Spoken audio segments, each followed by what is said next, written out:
ఈ వాటర్ ఎక్కడి నుంచి లీకేజ్ అవుతుంది, ఎందుకు ఆ నీళ్ళల్లో మొత్తం మట్టి వస్తుందో ఒకసారి చూసి చెక్ చేసి నూడేళ్ళు. ఓకేనా? జీపీబీ బిల్డింగ్ లేనటువంటి ఎన్ని, ఒకటి నెంబర్ 1. నెంబర్ 2, ఇన్కంప్లీట్ మధ్యన ఆగిపోయినవి ఎన్ని, నెంబర్ 2. నెంబర్ 3, ఎప్పుడో కట్టినప్పుడు గ్రామ పంచాయతీ బిల్డింగ్లు డిస్మెంటల్ స్టేజ్కి వచ్చినాయి చాలా, అవి ఎన్ని.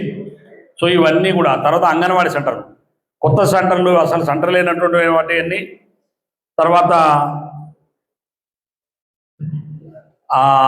ఇన్కంప్లీట్ ఆగిపోయినాయన్ని. ఇప్పుడు కలకాండ తండలు కూడా ఒకటి ఇన్కంప్లీట్ ఉంది, నేను చూసే చదువు. అవి ఎప్పుడో నేను జడ్పీ చైర్మన్ ఉన్నప్పుడు ఇచ్చిన దానికే ఈ మధ్య స్లాబ్ పడ్డది, అది ఆగిపోయి ఉంది, అది రాసుకో. తర్వాత మిగతా ఇట్లా ఇన్కంప్లీట్ ఉన్న అంగన్వాడీ బిల్డింగ్లన్నీ వాళ్ళకి నాకు తెలిసి డిస్మెంటల్ స్టేజ్లో ఒకటారా ఎక్కడ ఉంటాయి, పెద్దగా డిస్మెంటల్ స్టేజ్ ఏం లేవు అంగన్వాడీ కదా, ఏం లేవు. ఓన్లీ అస్సలు లేనివి ఉన్నాయి, లేకపోతే మధ్యన ఏదైనా స్లాబ్ లెవెల్ అటువంటి ఆగివన్నీ ఉన్నాయి. కానీ అన్నీ పర్ఫెక్ట్గా చేసుకోండి. ఇప్పుడు విఓ బిల్డింగ్లు ఎట్లా ఇచ్చినామో రేపు మొత్తం ఇచ్చేది అంగన్వాడీ బిల్డింగ్లు, గ్రామ పంచాయతీ బిల్డింగ్. విబీజీ రామ్జీలో మొత్తం రేపు ఫస్ట్ అంగన్వాడీ బిల్డింగ్లు, గ్రామ పంచాయతీ బిల్డింగ్లు అన్నీ చేస్తున్నాం. గ్రోత్ ఉన్నటువంటి భూములు ఏవైతే ఉన్నాయో అది ప్రభుత్వాల భూమి కావచ్చు, అదేవిధంగా పట్టా భూములు కావచ్చు, వాటందరికీ కూడా ల్యాండ్ అక్విజిషన్ డబ్బుల ద్వారా ఇప్పటికే మా సంబంధించిన ఎస్డిసి గారు ఎవరెవరు వాళ్ళకి నోటీస్ ఇస్తున్నారు. వారం రోజులు వాళ్ళ ఖాతాలో జమ చేయబోతున్నాం. నీకు చరిత్రలో ఇప్పటి వరకు పెళ్లి పాగలు కాదు, ఎక్కడ రాదు.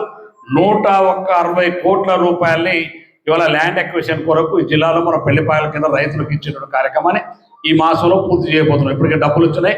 కలెక్టర్ గారు వాళ్ళ ఖాతాలో ఇవ్వడానికి ఏదో మీరు చెక్కులు పంపిణీ చేసి మళ్ళీ మేము మీటింగ్ పెట్టుకుని చెక్కులు పంపడం వద్దని డైరెక్ట్ నేనే చెప్పిన వారి ఖాతాలో జమ చేసేవని చెప్పినాం.